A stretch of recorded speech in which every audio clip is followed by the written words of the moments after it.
আসসালামু আলাইকুম বন্ধুরা, কেমন আছেন সবাই? সবাইকে ডিজাইন হ্যাক্সের পক্ষ থেকে স্বাগত জানাচ্ছি। আজ আমি আপনাদের সামনে হাজির হয়েছি পাওয়ার পয়েন্টের নতুন আরেকটি ভিডিও নিয়ে।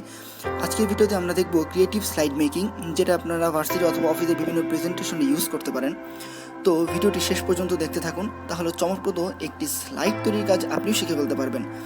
তো বন্ধুরা, দেরি না করে আমরা শুরু করি আমাদের আজকের টিউটোরিয়ালটি।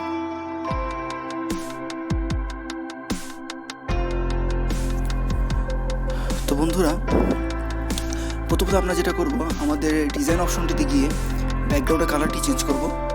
দেখুন কীভাবে চেঞ্জ করা হচ্ছে। আমি গত ভিডিওতে টিউটোরিয়ালে জিনিসটা দেখিয়েছিলাম। তো আমরা প্রথমে কালার চেঞ্জ করলাম ব্যাকগ্রাউন্ডের। যেমন হোম অপশনে গিয়ে টেক্সট বক্স নিব একটি, এবং আমি কিছু টেক্সট কপি করে রেখেছি, সেই টেক্সটগুলো এখানে এনে বসিয়ে দিব। এখানে এনে বসিয়ে দিব। আমি টেক্সটগুলো কপি করে রেখেছি, দেন টেক্সট বক্সে চলে গিয়েছিল, দেন টেক্সট বক্সটি এনে আমি কপি করে দিলাম এখানে। আমাদের টেক্সট অ্যাপ্লাই করা হয়ে গেল। পজিশনিং করে নিই, টেক্সটগুলোকে আমি একটু বড় করে দিব। মোটামুটি 20 আমার কাছে স্ট্যান্ডার্ড মনে হচ্ছে, তো আমি 20 দিলাম। পজিশনিং করলাম। এবার আমি একটি হেডিং দিব, যেটা হচ্ছে আমাদের এই টেক্সটের মূলত টপিক।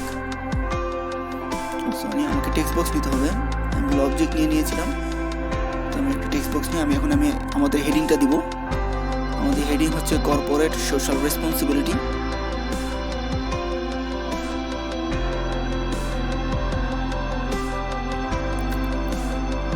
লেখা হয়ে গেল। এখন আমরা এটাকে সাইজ বড় করব আর একটু কালার ম্যাচিং করব।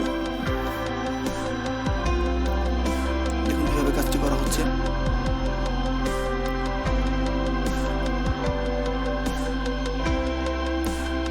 আমরা এটা ফন্ট সাইজ বড় করব এখন।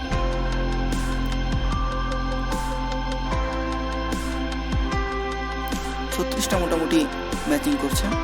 আর আমরা কর্পোরেট অংশটার কালার চেঞ্জ করে দেবো, যাতে আমাদের দেখতে জিনিসটা অ্যাট্রাকটিভ হয়। ওকে, দেন আমরা বোল্ড করে দিলাম। আর সোশ্যাল রেসপন্সিবিলিটিকে আমরা অন্য একটি কালার দিব, লাইক হোয়াইট কালার, যেহেতু আমাদের ব্যাকগ্রাউন্ড অনেকটা গ্রে কালার, এই জন্য আমরা এই জিনিসটাকে হোয়াইট কালার করে দিলাম।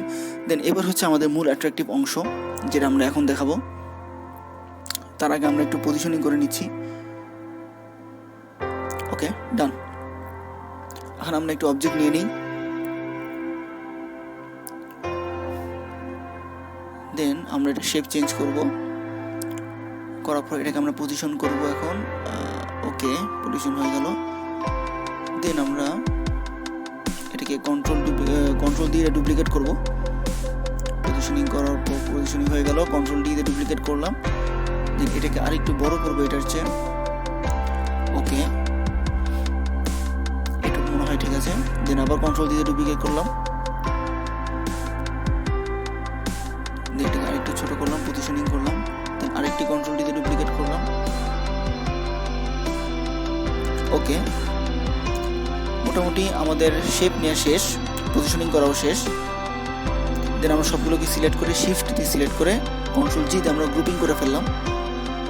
দেন আমরা ফরম্যাট শেপে যাব। অ্যান্ড এই যে পিকচার অর টেক্সচার ফিল, এটা দিয়ে আমরা ব্যাকগ্রাউন্ডে পিক নিয়ে আসতে পারি। এই যে ফিল অপশনটি দেখছেন, এই ফাইল অপশনে ক্লিক করার পর আপনার পিসিতে থাকা যেখানে পিক রেখেছেন সেখানে চলে যাবেন। দেন যেই ছবিটা আপনি ইনসার্ট করতে যাচ্ছেন সেই ছবিটা ক্লিক করবেন। দেন ইনসার্ট অপশন দিলে আপনার ব্যাকগ্রাউন্ডে এই ছবিটি চলে আসবে। এটাই হচ্ছে পিকচার অর টেক্সচার ফিলের মূল বৈশিষ্ট্য। আর সলিড ফিল দিলে এরকম হয়ে যাবে। তো আমরা কন্ট্রোল জেড দিয়ে ব্যাকে চলে গেলাম। আমরা দেখতেই পাচ্ছি যে কর্পোরেট সোশ্যালের যে পিকটা, ইমেজটা, সেটা আমাদের অবজেক্টের পিছনে চলে গিয়েছে। দেন আমরা সেই আউটলাইন নো আউটলাইন দিয়ে দিলাম।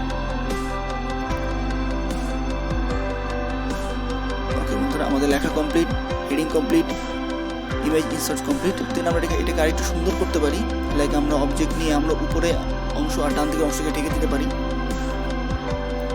অবজেক্টটি নিলাম, দেন ফরম্যাটে গিয়ে ফিল কালারে গেলাম। আর নিচেরটার কালার যেই ব্যাকগ্রাউন্ডের কালার সাথে উপরের কালারটা ম্যাচিং করে দেবো। অন্যরকম নিয়ে দেখি কীরকম লাগে। ব্যাকগ্রাউন্ড কালারটা দিলেই মনে হয় বেশি বেটার হবে। লোক এখন ভালো লাগছে দেখতে। দেন এটাকে কন্ট্রোল দিয়ে কপি করব, ডুপ্লিকেট করার পর পজিশন করে ডান দিকে বসিয়ে দিব। একটু ছোট করতে হবে। ওকে, পজিশনিং করছি আমরা, হয়ে গেছে আমাদের পজিশনিং। তো বন্ধুরা দেখতেই পাচ্ছেন যে মোটামুটি আমাদের স্লাইডটি পুরোপুরি কমপ্লিট। তো দেখতে খুব ভালোই লাগছে। এভাবে আপনারা মূলত বিভিন্ন ধরনের স্লাইড তৈরি করে সেটাকে রিপ্রেজেন্ট করতে পারেন। এরকম অনেক ধরনের ক্রিয়েটিভ স্লাইড তৈরি করা যায়। তো আমরা আমাদের নেক্সট টিউটোরিয়ালগুলোতে আরও অনেক ধরনের স্লাইড বানানো দেখব। আমাদের কমপ্লিট। তো বন্ধুরা, কেমন লাগলো আমাদের আজকের ভিডিওটি কমেন্ট করে জানিয়ে দিন। ভালো লাগলে লাইক করুন, বন্ধুদের শেয়ার করুন, সাবস্ক্রাইব করে আমাদের সাথে থাকুন। আজ এই পর্যন্তই। আল্লাহ হাফেজ।